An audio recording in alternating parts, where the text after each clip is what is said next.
ವಿಜಯಪುರ ನಗರದಲ್ಲಿ white gold ಶಾಖೆಯನ್ನ ಉದ್ಘಾಟನೆ ಮಾಡಲಾಯಿತು. ವಿಜಯಪುರ ನಗರದ ಎಸ್ಎಸ್ ಕಾಂಪ್ಲೆಕ್ಸ್ ಬಳಿ ನೂತನ ಶಾಖೆ ಶುಭಾರಂಭ ಮಾಡಿದೆ.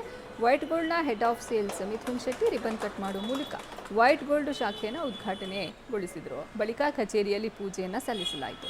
ಈ ವೇಳೆ ಕ್ಲಸ್ಟರ್ ಮ್ಯಾನೇಜರ್ ವನಂತ್ ಹಾಗೂ Praveen, marketing manager Sunil D ಸೇರಿದಂತೆ ಸಿಬ್ಬಂದಿ ಹಾಜರಿದ್ದರು. ಈ ವೇಳೆ ಮಾತನಾಡಿದಂತಹ head of sales Mithun Shetty, ಇಂದು ವಿಜಯಪುರ ಹಾಗೂ ಹೊಸಪೇಟೆಯಲ್ಲಿ ವೈಟ್ ಗೋಲ್ಡ್ ಶಾಖೆ ಉದ್ಘಾಟನೆ ಮಾಡಲಾಗಿದ್ದು, ಸಂಪೂರ್ಣ ಡಿಜಿಟಲ್ ಮತ್ತು ಸುರಕ್ಷಿತ ವಹಿವಾಟು, ತಕ್ಷಣ ಹಣ ಪಾವತಿ ಸೇರಿದಂತೆ ಗ್ರಾಹಕ ಕೇಂದ್ರಿತ ಸೇವೆ ಮಾನದಂಡಗಳೊಂದಿಗೆ ಗ್ರಾಹಕರ ಚಿನ್ನ ಖರೀದಿ ಮಾಡಲಾಗುತ್ತೆ.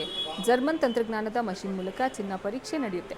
ವೈಟ್ ಗೋಲ್ಡ್ ಕರ್ನಾಟಕ, ಆಂಧ್ರ, ತೆಲಂಗಾಣ ಹಾಗೂ ಕೇರಳದಲ್ಲಿ 100ಕ್ಕೂ ಹೆಚ್ಚು ಶಾಖೆಗಳನ್ನು ಹೊಂದಿದ್ದು, ಗ್ರಾಹಕರೊಂದಿಗೆ ಸ್ನೇಹಪರವಾಗಿ ಕಾರ್ಯನಿರ್ವಹಣೆ ಮಾಡ್ತಾ ಇದೆ ಅಂತ ತಿಳಿಸಿದರು. South India's biggest gold buying company ಆಗಿರೋ ವೈಟ್ ಗೋಲ್ಡ್ ಇವತ್ತು ಬಿಜಾಪುರ್ ಮತ್ತು ಹೊಸಪೇಟೆಯಲ್ಲಿ 2 ಹೊಸ ಶಾಖೆಯನ್ನು ಪ್ರಾರಂಭಿಸ್ತಾ ಇದ್ದೀವಿ. ಇದನ್ನು ಸೇರಿ south India across 4 States, Karnataka, Andhra, Telangana and Kerala ಅಲ್ಲಿ 100ಕ್ಕೂ ಹೆಚ್ಚು ಶಾಖೆಗಳು ಆಗುತ್ತೆ.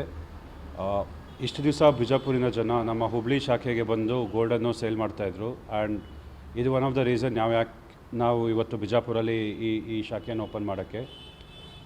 ಇನ್ನು ಮುಂದೆ ಯಾವುದೇ ಗ್ರಾಹಕರಿಗೆ ತಮ್ಮ ಚಿನ್ನ ಮಾರಲಿಕ್ಕೆ ಅಥವಾ ಅಡ ಇಟ್ಟಿರೋ ಚಿನ್ನವನ್ನು ಬಿಡಿಸಲಿಕ್ಕೆ ಈ ನಮ್ಮ ವೈಟ್ ಗೋಲ್ಡ್ ಶಾಖೆಯನ್ನು ಉಪಯೋಗ ಮಾಡ್ಕೋಬೇಕಂತ ಕೇಳ್ಕೊಳ್ತೀವಿ.